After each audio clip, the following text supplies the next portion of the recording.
Hello, you guys. This is Dr. Ashley, and we are continuing on the weight loss journey. We are transforming from the starting weight of 272, and we are going down to 170.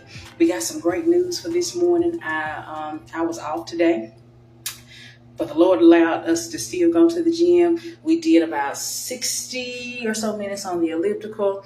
We did about 4 or 5 strength training machines. I did some hip thrusts, and I bumped up my weight a little bit when I'm doing my free weights. So we went from 40 to 60. So we're making progress. And also, I wanted to be in the 230s in March, and I got on the scale earlier, so I am there. It's at the beginning of the 230s, or the ending of the 230s, but we got there. So I'm gonna turn my screen around so you'll be able to see that. So I got on it earlier. So there we go.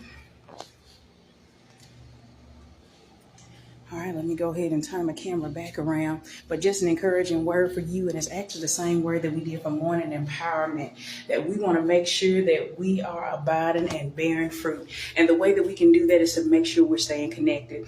John 15:5, it tells us that he, talking about Jesus, he's the vine, we are the branches. If we abide in him and he abides in us, guess what? We will bear much fruit.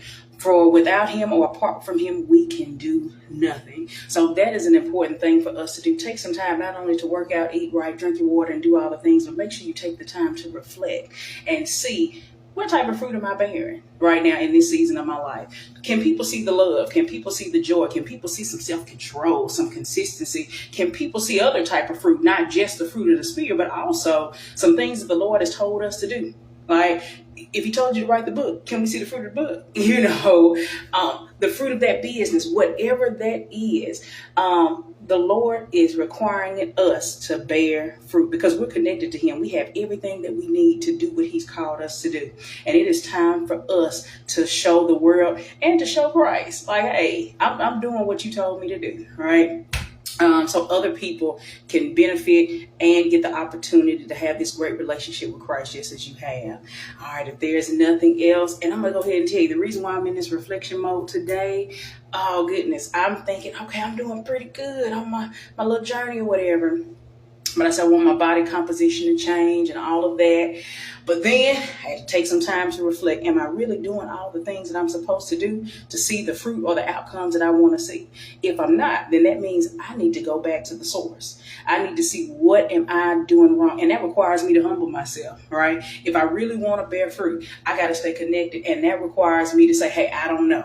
Just like Ezekiel with the dry bones, and the Lord asked him, hey, can these bones live? He didn't look at the situation. He didn't focus on his senses to see that these are bones and they're not connected and we're in a dry and desolate place. He said, no, you know. And that's what we have to do. Look, I don't know how to do something, but Lord, you do. So we got to take the time to acknowledge him and take the time to reflect and listen to his feedback on what we need to do and change.